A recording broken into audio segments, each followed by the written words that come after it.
¿En qué se puede creer cuando estás desahuciada?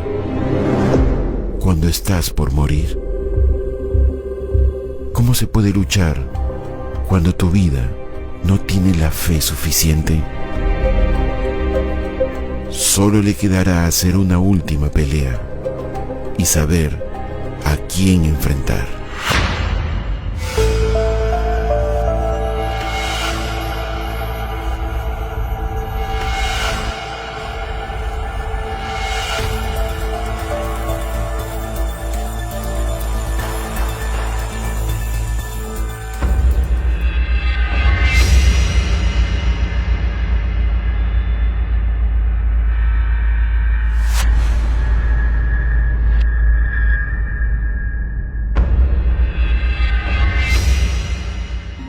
Toda mi vida fui una persona muy deportista, era una persona llena de vida, practicaba vóley, fútbol, pero mi fuerte era la lucha libre y era una deportista de competencia.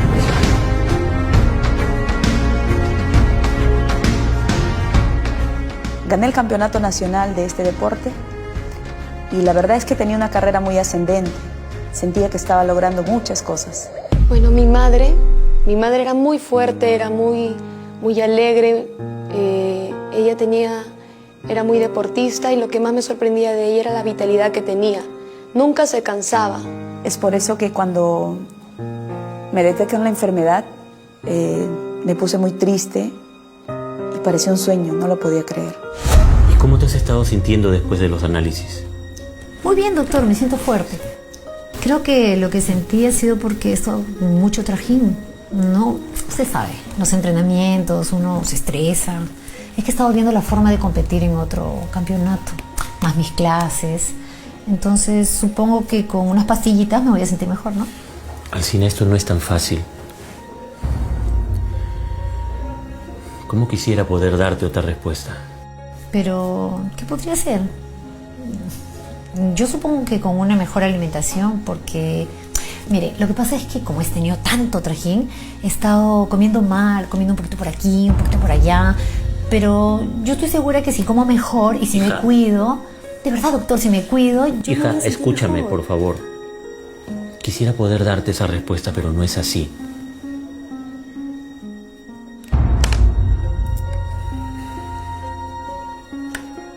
Se ha detectado una insuficiencia renal. Esto ha ocasionado un desorden en todo tu cuerpo. Tienes el colesterol totalmente elevado, la presión alta, la creatinina alta. Esto lo veo bastante delicado, Alcina. Tengo que darte un tratamiento especial.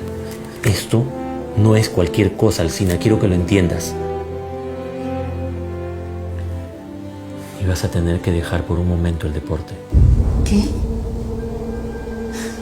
¿Dejar el deporte? Tus riñones no están funcionando bien. No están filtrando bien la sangre ni las toxinas. ¿Qué? Pero yo me siento bien, yo me siento fuerte, yo soy deportista. Esto no puede estar pasando, esto es un error. Esto no me puede estar pasando a mí. No hay error, hija. De verdad lo siento mucho. El médico me dice que tienes que iniciar una diálisis. Me dice, posiblemente te haga un trasplante riñón. Como no puedes acceder a un trasplante riñón porque de hacerte un trasplante, la vasculitis dañaría de nuevo el riñón trasplantado. Me dijo, lo único que queda es esperar lo peor. Me dijo, no quiero asustarte, pero te quedan 3 años de vida nada más. Cuando supe la enfermedad de mi madre, me acuerdo que tenía 12 años y fue muy triste, en verdad, cuando nos dijeron esa noticia. No quería creerlo y era muy doloroso. Yo siempre decía, no, eso no está pasando. Quería creer que no era verdad. Sentí en ese momento que mi mundo se vino abajo, pues tenía muchas cosas que estaba realizando, tenía muchos proyectos, estaba jugando en la Liga Intermedia de Voleibol, estudiaba Administración de Empresas y tenía muchos proyectos y metas por cumplir. Y en ese momento recibir esa noticia, pues se me vino abajo el mundo que yo pensaba realizar, ¿no? No había otra salida, solamente resignarme a morir. Y eso me entristecía. Era una pesadilla. Me ponía a pensar ¿Cómo es que toda una vida se puede perder en 2 minutos? Yo que era una persona fuerte, llena de vida, y luego veía que en mi hogar habían situaciones de pelea, de conflictos.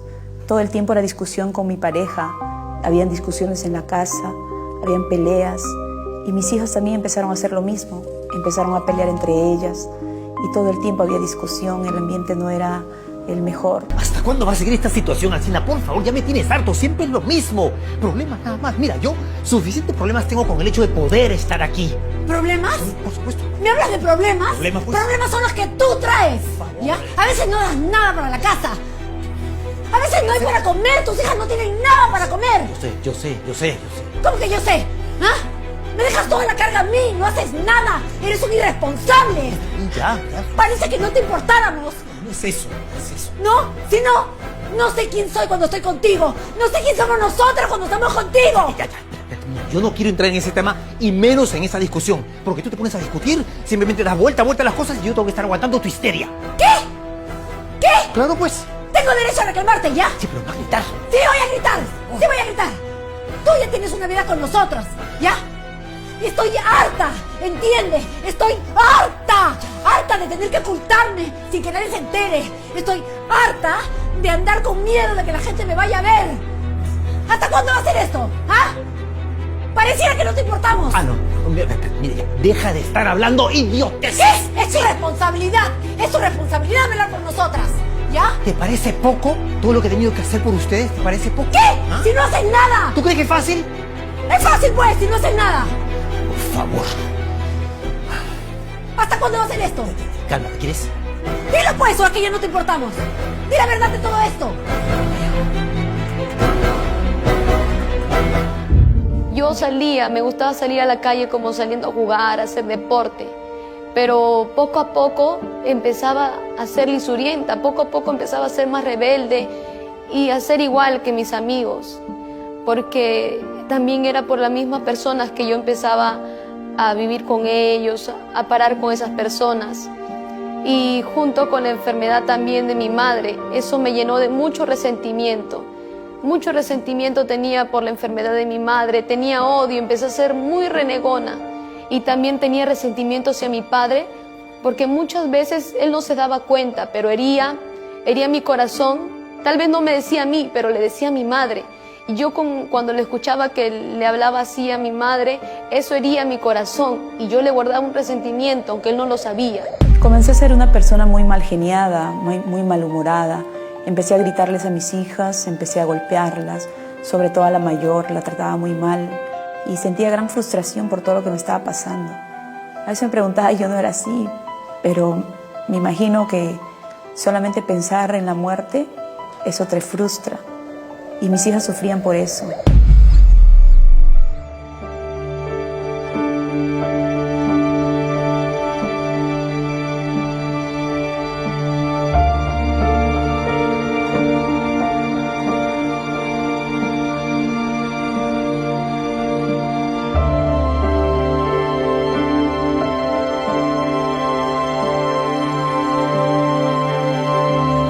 Lo siento mucho. Tengo derecho a reclamarte, ¿ya? Sí, pero no a gritar. Sí voy a gritar.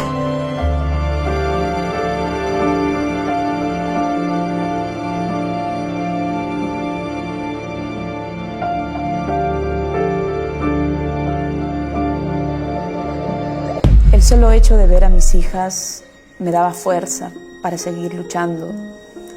Pero me preguntaba por qué yo era así, por qué yo trataba así a mis hijas. Pues yo era una persona muy amigable, muy jovial, muy divertida. Jugaba mucho con ellas al principio. Pero me imagino que el hecho de saber que vas a morir y que ella no va a estar presente en sus vidas, te cambia todo.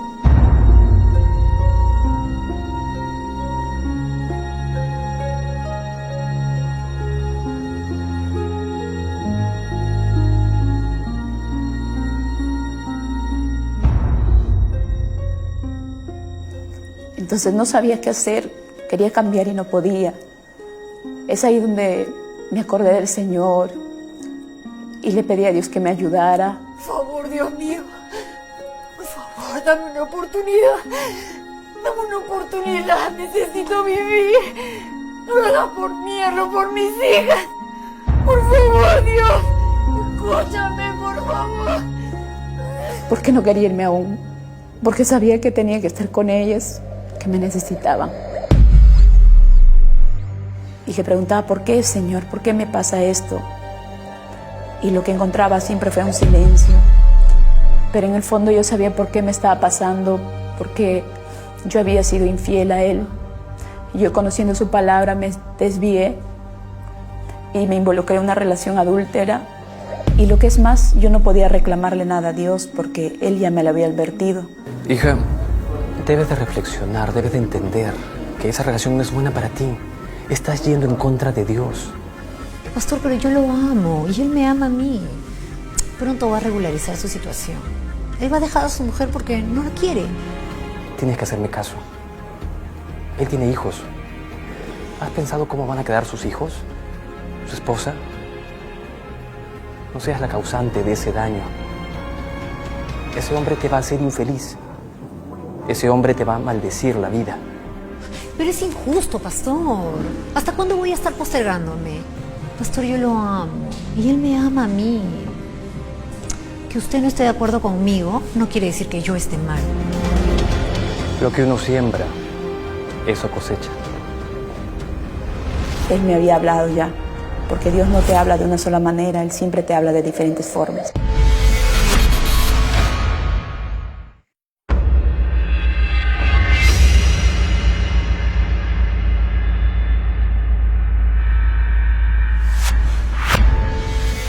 Me refugié en el deporte. En eso había salido a mi mamá, siendo deportista, atleta, siempre desde muy pequeña. Me acuerdo que salía a correr junto con mis padres desde que tenía 10 años. Llegué a integrar la selección de lucha libre. Llegué a estar en la selección peruana como deportista calificada. Fui muy buena, me encantaba entrenar. No podía vivir ni un día sin dejar de entrenar. Todos los días me encantaba salir a correr, todos los días. Esa era mi rutina, era lo que me encantaba, lo que más me gustaba. Y llegué a ser subcampeona panamericana en Medellín, Colombia, cuando tenía 15 años. Y llegué a viajar a varios países, siendo campeona nacional.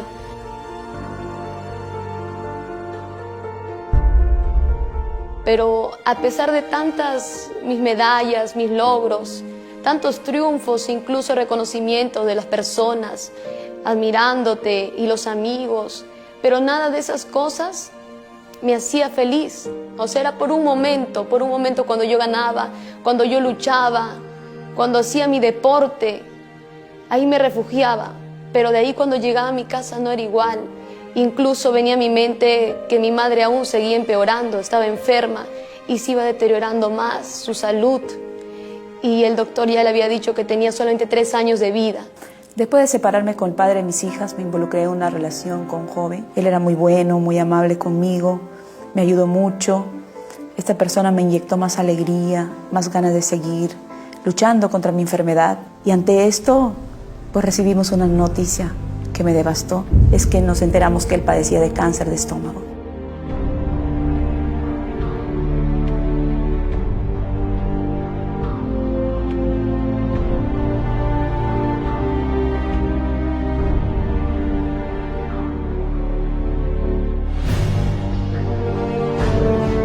Yo lo amo y Él me ama a mí.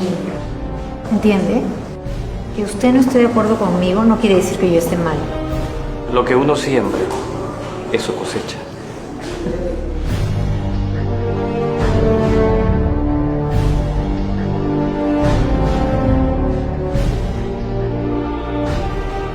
Pero un mes antes de su muerte, él no permitía que lo vea. Él me dijo que me iba a llamar todos los días. Pero una semana antes que él fallezca, perdí todo contacto con él. Me enteré a través de un amigo en común. Cuando lo llamé preguntando por él, me dijo que él estaba en las últimas, que podía morir en cualquier momento. 4 días después de eso, él falleció. Me acuerdo que íbamos al entrenamiento, todos los atletas, todos mis compañeros. Ese día me acuerdo que me senté y estaba mirando por la ventana. De pronto me acuerdo que un joven atleta se para y nos testificaba a todos, nos decía cómo él había sido antes.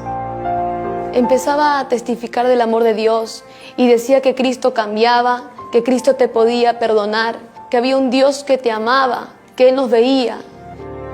Cuando Linda regresa de Cuba, regresó diferente, muy cambiada, y nos sorprendió a todos. Y vino diciéndome: mamá, quiero ir a una iglesia. Yo te voy a llevar a una iglesia donde es diferente a todas. Yo por orgullo no le había contado que yo era cristiana de joven. Y entonces dejé mi orgullo de lado y le dije ya. Desde que comencé a entrar, sentí como si el Señor mismo nos estaba recibiendo. Sentí su presencia, sentí su amor, su perdón. Era como si estuviéramos caminando sobre algodones. Era como si me sintiera flotar. En los tiempos más difíciles, cuando hay problemas, es cuando más tenemos que clamar a Dios de todo nuestro corazón, humillarnos y postrarnos de rodillas ante Él, porque esa es la forma que a Dios le agrada. Si nuestra alma clama, si nuestra alma se comunica con Dios, Dios oye nuestras súplicas y nos responde. Y cuando escuchamos el sermón, nos decía cuánto nos amaba, que nunca nos había dejado y que Él perdonaba todo error, todo pecado, que Él no veía nuestra debilidad, no se acordaba de nuestra indiferencia con Él. Él estaba ahí con nosotras, dándonos una oportunidad más.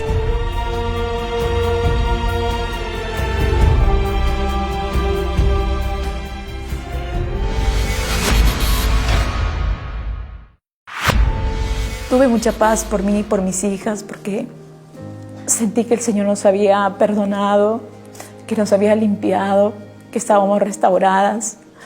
Era algo especial porque cuando salimos sentimos que caminábamos como en algodones, como que flotábamos, y era algo tan hermoso. Empezamos a seguir luchando por mi hija mayor, que todavía no se había convertido, y no nos dejábamos en ningún momento. Le decíamos tú y yo, las dos juntas, en el camino del Señor hasta la muerte, porque yo sentí que el Señor me estaba dando una nueva oportunidad.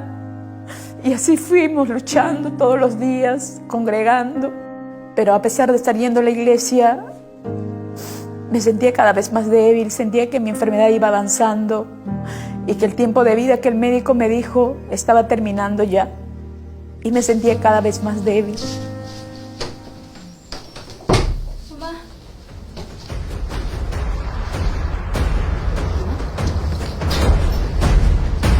Mamá. Mamá, ¿está bien? Mamá, despierta. Mamá, no, por favor, no, mamá. Mamá, no nos dejes, por favor.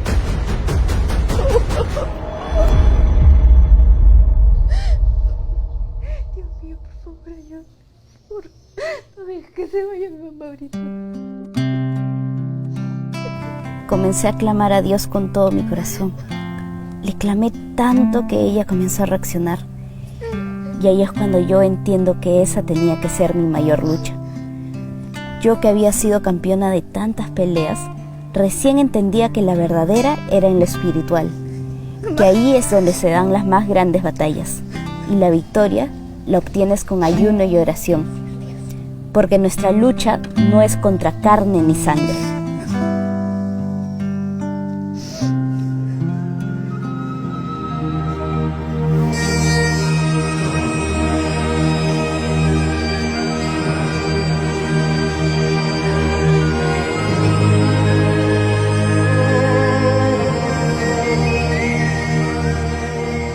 Esta fue la pelea más grande que tuve en mi vida, porque mi madre muchas veces se sentía mal, incluso cuando estábamos en la iglesia tenía que salir a comprarle pastillas.